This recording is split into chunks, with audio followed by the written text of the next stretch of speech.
অর্থনৈতিক সংকট উত্তরণে ব্যবসায় অগ্রাধিকার। ইন্টারনেট শাটডাউনে জড়িতদের বিরুদ্ধে যে সিদ্ধান্ত নিলেন উপদেষ্টা নাহিদ। দীর্ঘ 9 বছর পরে দেশের মাটিতে সালাউদ্দিন আহমেদ। সর্বশেষ আরও জানিয়ে দিচ্ছি, আগামী 24 ঘন্টা ইসরায়েলের জন্য আরও সবচেয়ে ভয়াবহ। এতক্ষণ শুনছিলেন সংবাদ শিরোনাম, এবার বিস্তারিত। তার আগে বন্ধুরা, আপনারা কে কোন জেলা থেকে দেখছেন অবশ্যই কমেন্ট করে জানাবেন। দেশি বিদেশি নিত্য নতুন সংবাদ পেতে অবশ্যই আমাদের চ্যানেলটি সাবস্ক্রাইব করবেন। ধন্যবাদ। এখন থাকছে বিস্তারিত।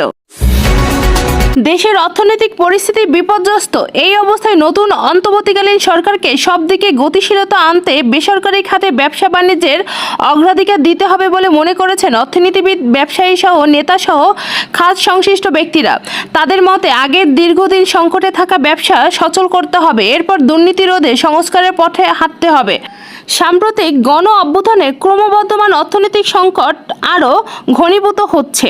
নতুন সরকার দায়িত্ব নেওয়ার পর এখন কেবল জনজীবন স্বাভাবিক হওয়ার আশা জেগেছে। এই ধারাবাহিকতায় অর্থনীতি পুনরুত্থানের, ব্যবসা বাণিজ্য সচল করতে জোর দেওয়ার প্রয়োজন।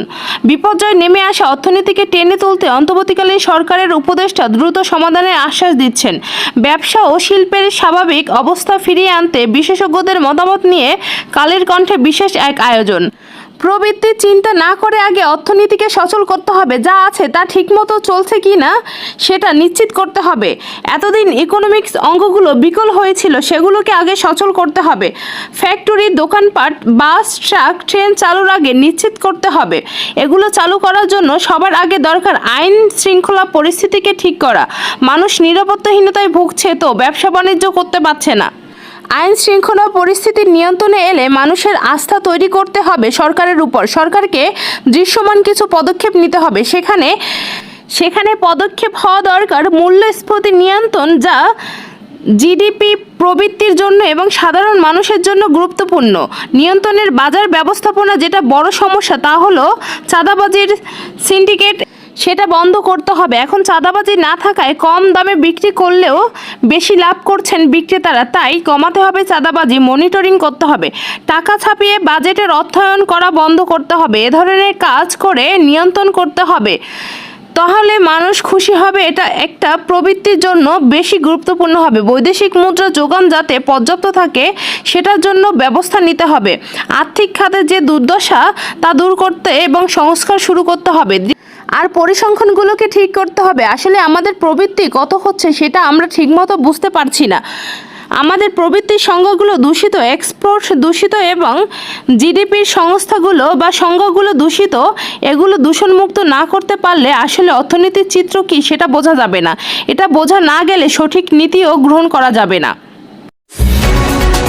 অন্তর্বর্তীকালীন সরকারের ডাক টেলিযোগাযোগ ও তথ্য প্রযুক্তি মন্ত্রণালয়ের দায়িত্বপ্রাপ্ত উপদেষ্টা নাহিদ ইসলাম জানিয়েছে, কোঠা আন্দোলনের সময় ইন্টারনেটের শাটডাউনের জড়িতদের বিরুদ্ধে ব্যবস্থা গ্রহণ করা হবে। রোববার সকালে সচিবালয়ে কর্মদিবসের প্রথম দিনে সাংবাদিকদের এক প্রশ্নের জবাবে এসব কথা বলেন তিনি। নাহিদ বলেন, কথায় কথায় ইন্টারনেট বন্ধ চলবে না। ইন্টারনেট বন্ধ কিংবা স্পিড সীমিত করে দেওয়া মানবাধিকারের লঙ্ঘন। তথ্য জানার অধিকার সবার আছে, তাই মানুষকে সত্য জানা থেকে বাধা দেওয়া হচ্ছে মানবাধিকার লঙ্ঘন হয়েছে এখানে। তিনি আরও বলেন, সচিবালয়ে আমার প্রথম দিনই বৈষম্য বিরোধী ছাত্র আন্দোলনের সময় সারা দেশের ইন্টারনেট বন্ধ, ডিজিটাল ক্র্যাকডাউনের পিছনে কারা জড়িত ছিল তাদের বিরুদ্ধে তদন্ত ব্যবস্থা করা। শিক্ষার্থীদের টানা আন্দোলনের মুখে গত 5 আগস্ট প্রধানমন্ত্রীর পদ থেকে ইস্তফা দিয়ে দেশ ত্যাগ করেন শেখ হাসিনা। এরপর গত 8 আগস্ট অন্তর্বর্তীকালীন সরকারের প্রধান উপদেষ্টা হিসেবে শপথ নেন নোবেল বিজয়ী ডক্টর মোহাম্মদ ইউনূস। পরে 13 উপদেষ্টার শপথ নেওয়া হয়। এর মধ্যে বৈষম্য বিরোধী আন্দোলনের 2 সমন্বয়কও রয়েছে। দীর্ঘ 9 বছর পর দেশের মাটিতে এসেছেন বিএনপির স্থায়ী কমিটির সদস্য সালাউদ্দিন আহমেদ। রবিবার দুপুর 2টা 15 মিনিটে হযরত শাহজালাল আন্তর্জাতিক বিমানবন্দরে নামেন তিনি। বিষয়টি বিএনপির মিডিয়া সেলের সদস্য সাইরুল কবির খান বাংলাদেশের প্রতিদিনকে বিষয়টি নিশ্চিত করেছেন।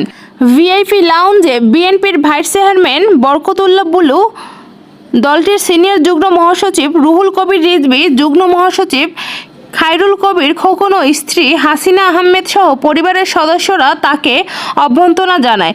এর আগে বেলা 11টায় তাকে বহনকারী বিমানটি ভারতের দিল্লি এয়ারপোর্ট থেকে ঢাকার উদ্দেশ্যে রওনা হয়। 2015 সালে 10 মার্চ ঢাকা থেকে নিখোঁজ হন সালাউদ্দিন আহমেদ পরবর্তী সময়ে ভারতের মেঘালয় রাজ্যের শিলংয়ে উদ্দেশ্যবিহীনভাবে ঘোরাফেরা করার সময় ওই বছরে 11 মে তাকে আটক করে শিলং পুলিশ। তার নামে অবৈধ অনুপ্রবেশের মামলা করা হয়েছিল। তিনি শিলং পুলিশকে জানান, গোয়েন্দা পরিচয়ে 2015 সালে 10 মার্চ তাকে তারা উত্তরার বাসা থেকে তুলে নেওয়া হয়। একটি প্রাইভেট কারে তাকে শিলং নেওয়া হয়, কিন্তু গাড়িটি কোথা থেকে ছেড়েছিল বা গাড়িটি কে বা কারা ছিল তা তিনি বলতে পারেননি। সালাউদ্দিন আহমেদ যখন মেঘালয়ে আটক হন তখন তিনি বিএনপির যুগ্ম মহাসচিব ছিলেন। ভারতের জেলে থাকাকালে বিএনপির দলের স্থায়ী কমিটির সদস্য। 2001 সালে কক্সবাজার থেকে সংসদ সদস্য নির্বাচিত হন সালাউদ্দিন আহমেদ। তিনি বিএনপি জামায়াত জোট সরকারের যোগাযোগ প্রতিমন্ত্রী ছিলেন। আগামী 24 ঘন্টা ইসরায়েলের জন্য সবচেয়ে ভয়াবহ সময় বলে দাবি করেছেন ইহুদিবাদী মিডিয়াগুলোই। ইসরায়েলি গণমাধ্যমের অনুমান, ইরান ও হিজবুল্লাহ আগামী 24 ঘন্টার মধ্যে ইসরায়েল সরকারের বিরুদ্ধে একযোগে হামলা চালানোর পরিকল্পনা করছে। দখলদার সরকারের একটি মিডিয়া রোববার জানিয়েছে, যুক্তরাষ্ট্র এবং ইসরায়েল বিশ্বাস করে যে হিজবুল্লাহ আগামী 24 ঘন্টার মধ্যে আক্রমণ শুরু করবে, তারপর ইরান এতে যোগ দেবে। আরেকটি ইসরায়েলি সংবাদপত্র ঘোষণা করেছেন, হিজবুল্লাহ আগামী দিনে ইসরায়েলের বিরুদ্ধে মামলা চালাতে বদ্ধপরিকর। গাজার যুদ্ধবিরতি সংক্রান্ত আসন্ন আলোচনার পরিপ্রেক্ষিতে হিজবুল্লাহ তার পরিকল্পনা পরিবর্তন করবে না বলে উল্লেখ করা হয়েছে ইসরায়েলি সংবাদপত্রটি প্রতিবেদনে। ইহুদিবাদী মিডিয়া মতে, দামাস্কে ইরানের কনসুলেট ভবনে ইসরায়েলি বাহিনীর হামলার প্রতিক্রিয়া গত এপ্রিলে ইসরায়েলে ব্যাপক ক্ষেপণাস্ত্র ও ড্রোন হামলা চালানো হয়। ইরান সম্প্রতি তেহরানে হেমাস নেতা ইসমাইল হানিয়াকে হত্যার প্রতিক্রিয়ায় ইসরায়েলি সরকারকে শাস্তি দেওয়ার প্রতিশ্রুতি দিয়েছে ইরান সরকার। ইসরায়েলি সূত্রগুলো জানিয়েছে, হানিয়াকে হত্যার কয়েক ঘন্টা আগে লেবাননের বৈরুতে হিজবুল্লাহ কমান্ডার ফুয়াদ শুক্কুরকেও হত্যা করেছে ইসরায়েল। এতে উদ্বেগ, আতঙ্ক তীব্র হয়েছিল। এদিকে সীমা কাদমন নামে এক ইসরায়েলি বিশ্লেষক বলেছেন, ইরানের প্রতিশোধকমূলক হামলা এ ভয়াবহ ইসরায়েলের দৈনন্দিন জীবনকে ব্যাহত করেছে। ইসরায়েলি ইয়েদিওত ও আহরোনাত পত্রিকাটি প্রকাশিত এক প্রতিবেদনে তিনি বলেছেন, ইরানের প্রতিশোধকমূলক হামলার ভয়ে ইসরায়েলিরা তাদের ঘরে ঘুমাতে পারছে না। তিনি বলেছেন, একটি গবেষণায় দেখা গেছে তেল আবিবের 44% বাসিন্দা পারস্য উপসাগর যুদ্ধের সময় তাদের বাড়িতে ঘুমাতে পারেনি। যদিও এখন সমীক্ষা করা হয়, তাতে দেখা যাবে ইরানের আক্রমণের ভয়ে ঘুমাতে পারছে না এমন ইসরায়েলি জনগণের সংখ্যা 44%-এরও বেশি হবে।